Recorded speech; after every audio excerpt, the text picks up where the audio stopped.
On the surface, their life looked unshakably ordinary. Claire and David had been married for over a decade, the kind of couple neighbors waved to from across driveways, assuming they had it all figured out. They lived in a quiet cul-de-sac lined with tidy lawns and trimmed hedges, where the loudest disturbances were lawnmowers on Saturdays or kids chasing each other in the summer twilight. From the outside, their marriage was a picture of stability. From the inside, however, subtle cracks were beginning to spread, ones Claire couldn't yet name, but felt all the same. David was dependable, or at least that's what Claire had always believed. He had a well-paying job in finance, a polished smile, and a knack for calming tense situations with a joke or a gentle hand on her shoulder. They shared routines, Saturday morning trips to the farmer's market, evenings watching shows together, and Sunday dinners where laughter softened the fatigue of the week. Yet over time, Claire began noticing changes so slight they were almost dismissible. Almost. At first, it was the late nights. David's office had always demanded long hours, but recently those hours seemed to stretch without end. He would call with excuses about last-minute meetings, looming deadlines, or clients in crisis. Claire, wanting to be supportive, swallowed her doubts. But the explanations carried a rehearsed quality, as if he'd practiced them before dialing her number. Sometimes when she pressed, he grew irritated too quickly, an edge in his voice that hadn't been there before. Then came the absences that didn't fit. David had always been home for dinner, even if late, yet suddenly he was missing meals several nights a week. When he did come home, he seemed distracted, like his mind was elsewhere. He brushed off her attempts at conversation, retreating into vague reassurances. Just tired, work's been insane, or you wouldn't want to hear about it. Claire wanted to believe him, but each dismissal left her feeling a little more shut out of her own marriage. The neighbor, Amelia, floated in and out of this picture like an afterthought. A woman in her late 30s, Amelia lived 2 houses down, though she often stopped by with friendly small talk.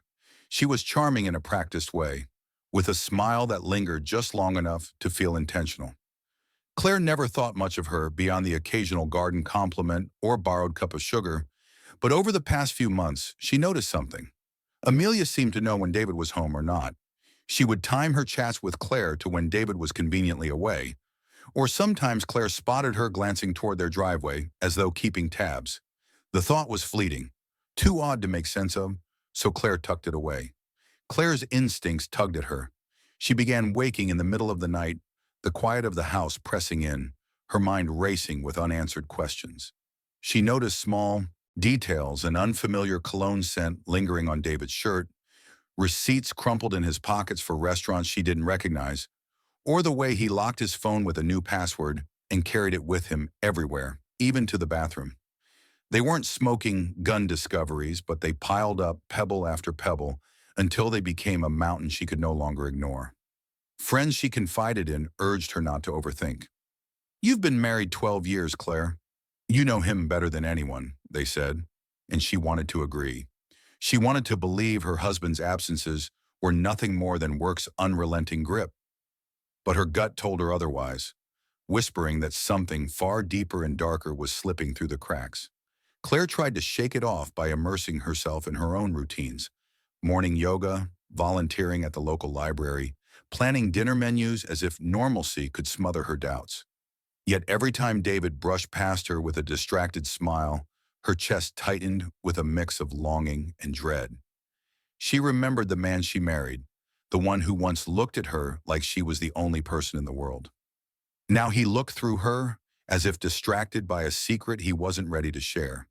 The unease spread like a shadow across her days. She found herself scrutinizing his tone, memorizing his excuses, second-guessing the way his eyes darted when she asked direct questions. The tension was invisible to outsiders but suffocating in the silence of their home. Claire wasn't ready to confront him, not yet.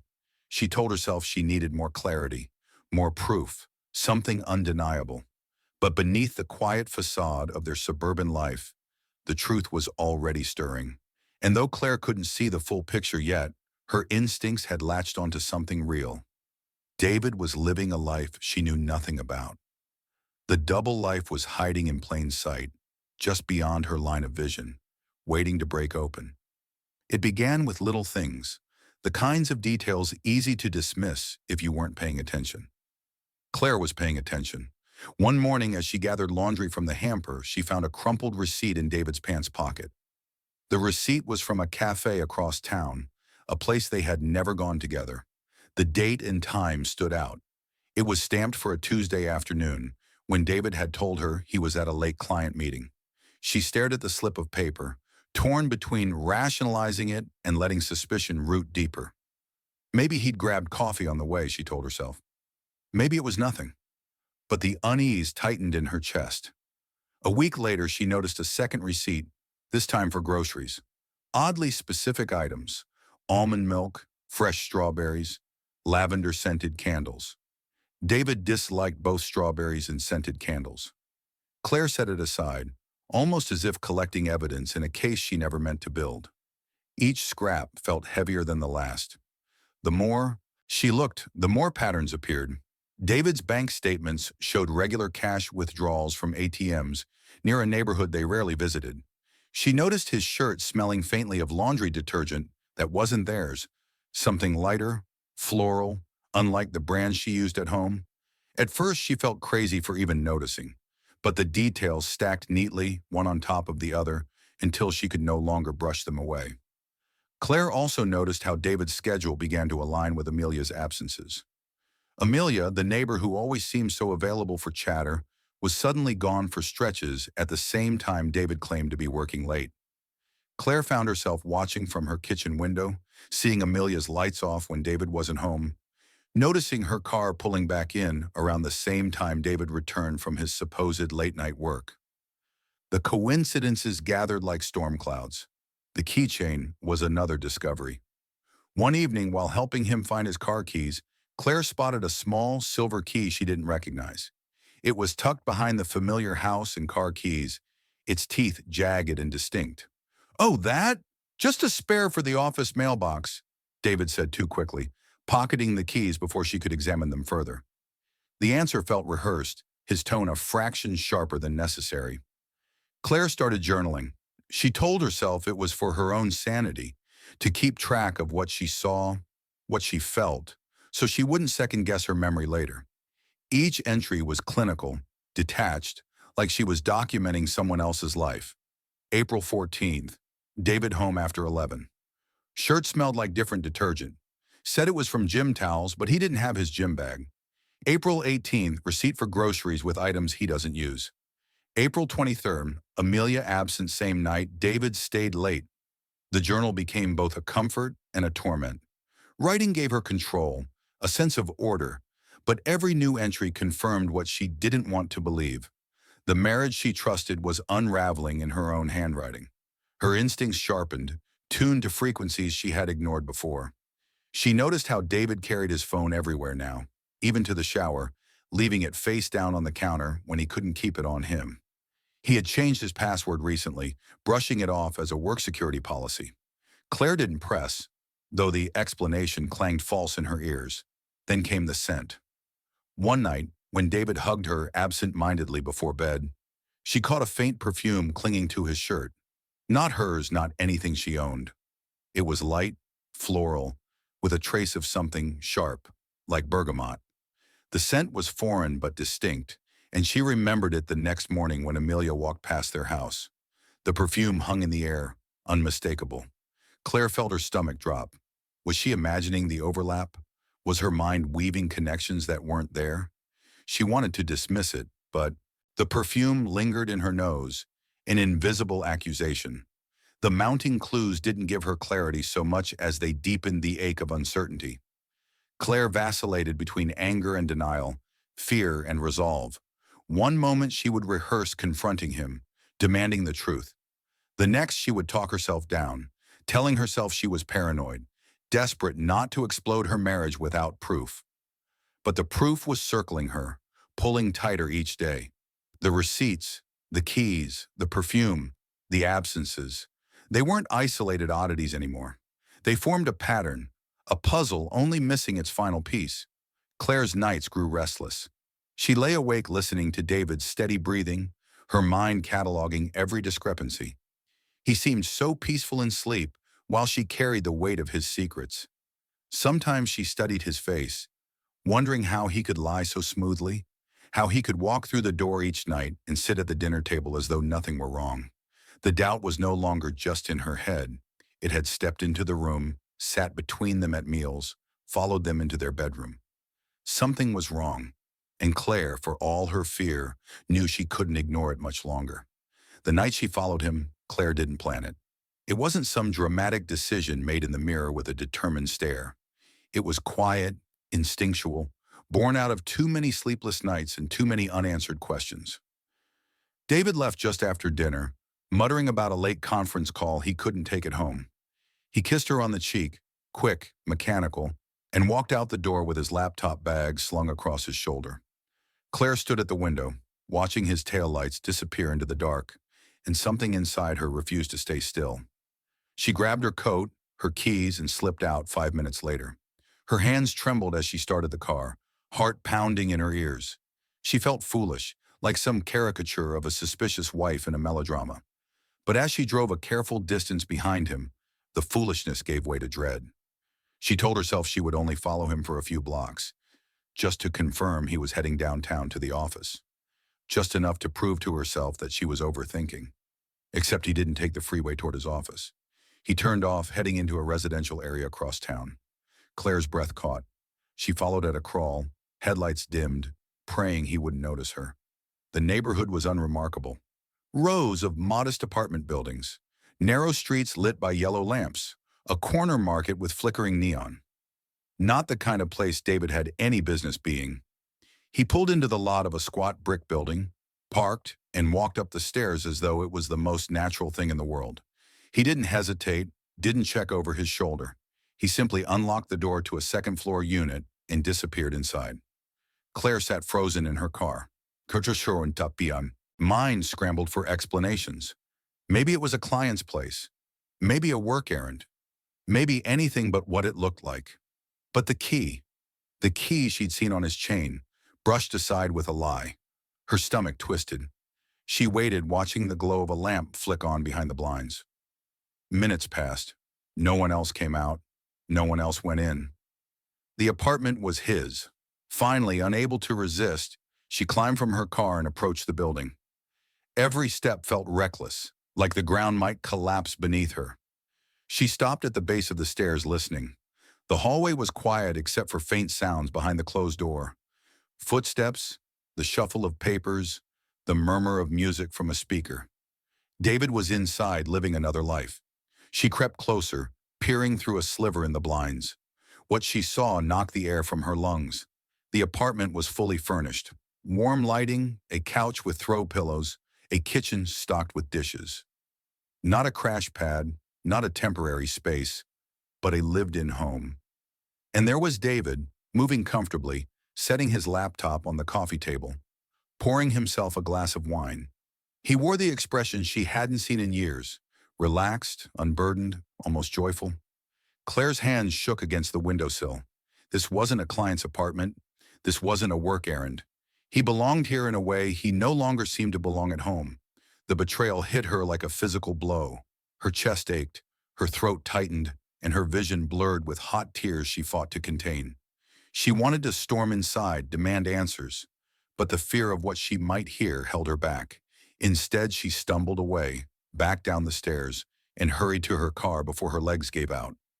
Driving home, the silence in the car roared louder than any scream. The questions battered her. How long had this been going on? How could he afford another place? And why?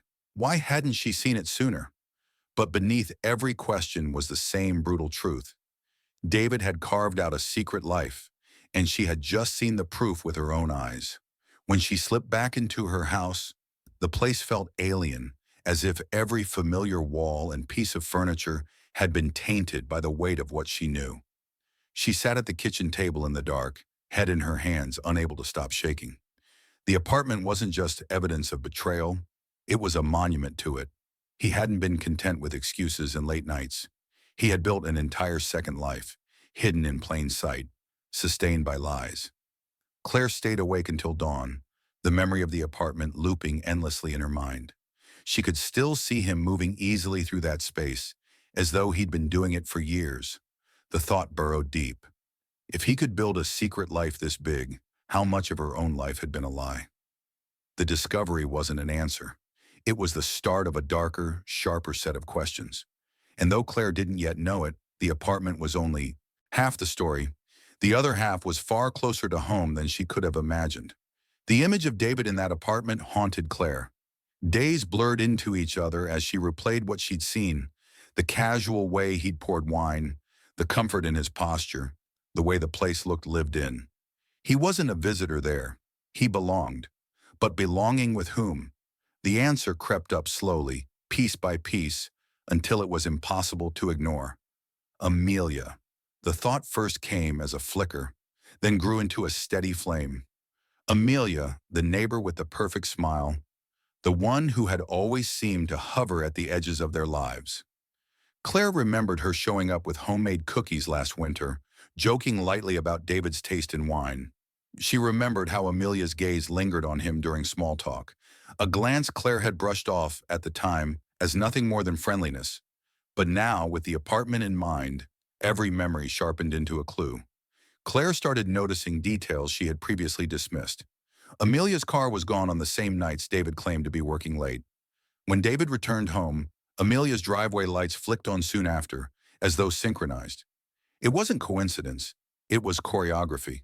They were moving to the same rhythm, one Claire hadn't realized she was hearing until now. The decor of the apartment replayed in her mind as well.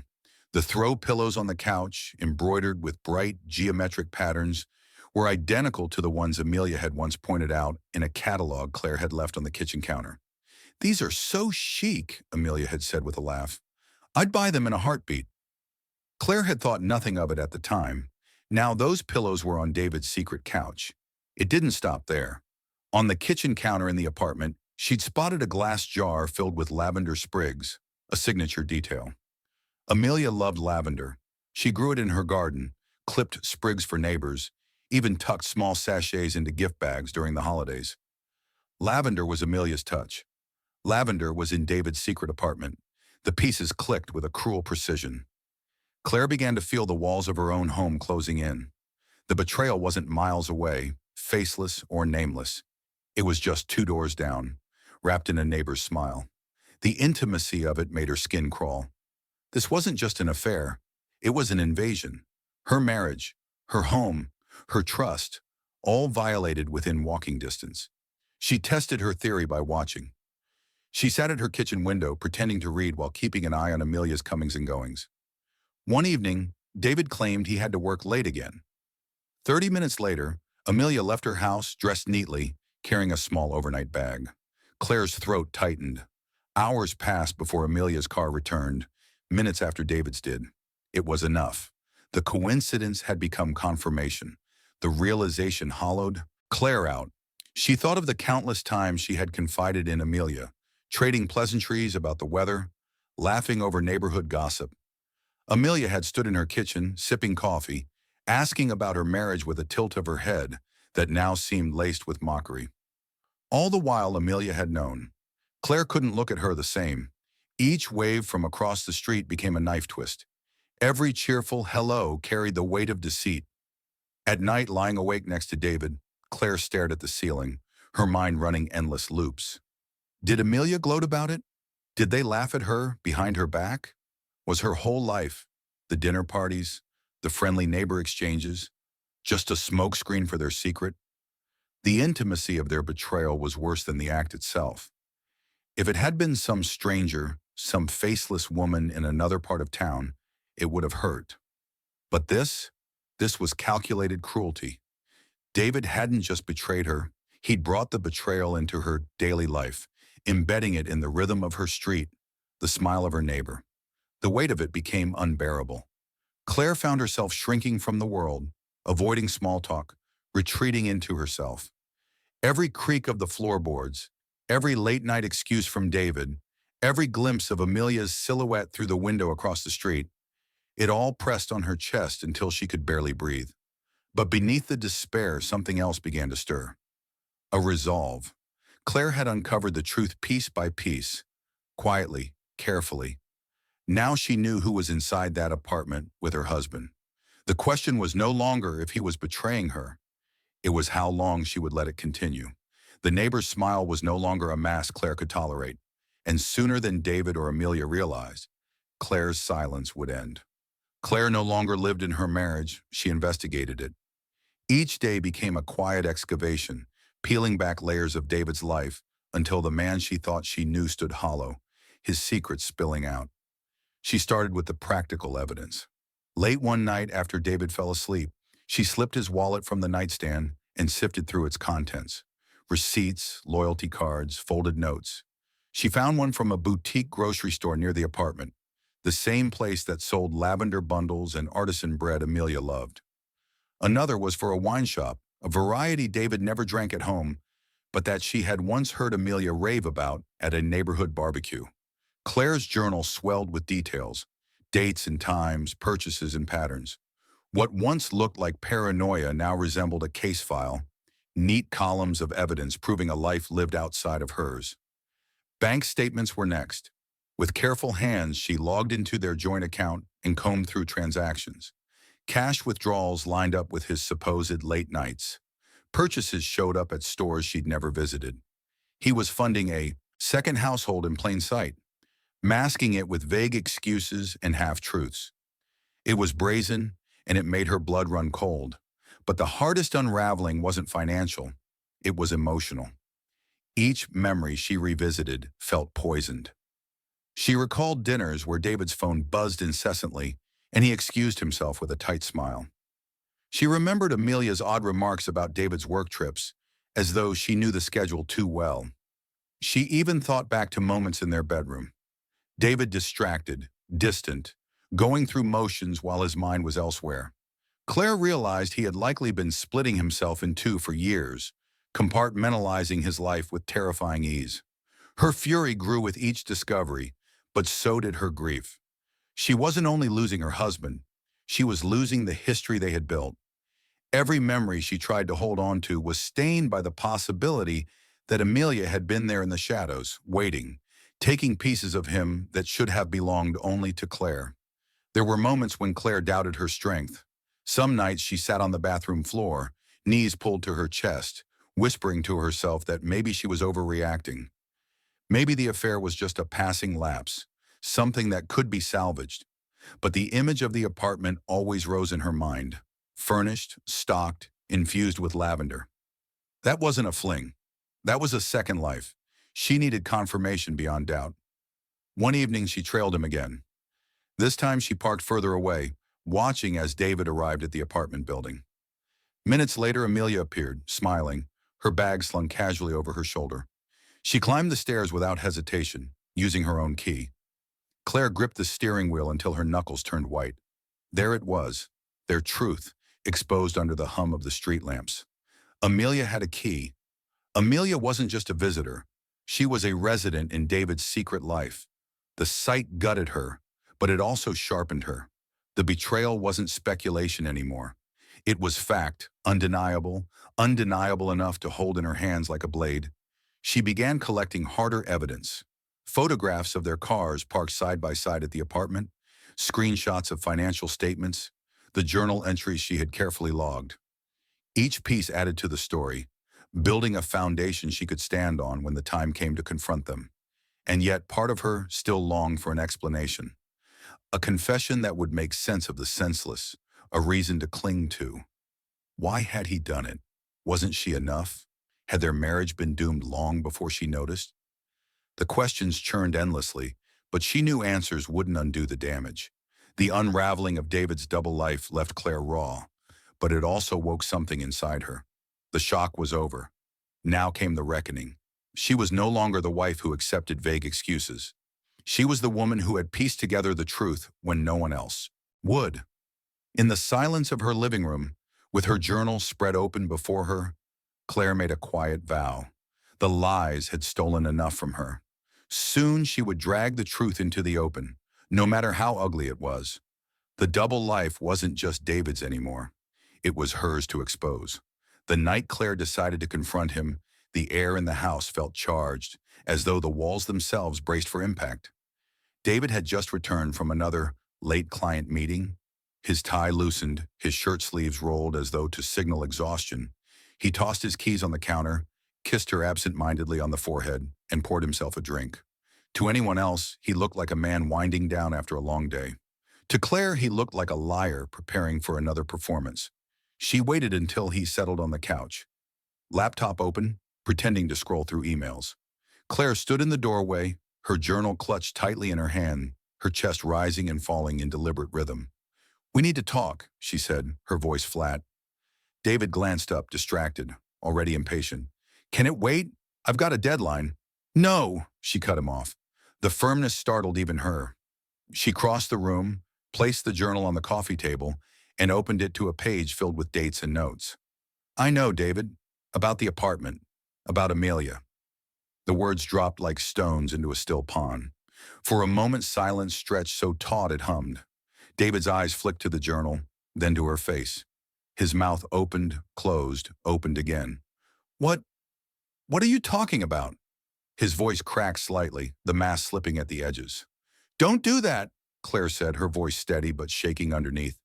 "Don't insult me with denials. I've seen you. I followed you. I watched Amelia walk into that apartment with her own key." She slid photographs across the table. Grainy images of his car parked outside. Amelia climbing the stairs, their lights glowing together behind drawn blinds. His hand hovered over the pictures, but didn't touch them. His face drained of color, and for a moment he looked less like her husband and more like a man cornered. "It's not what it looks like," he whispered hoarsely.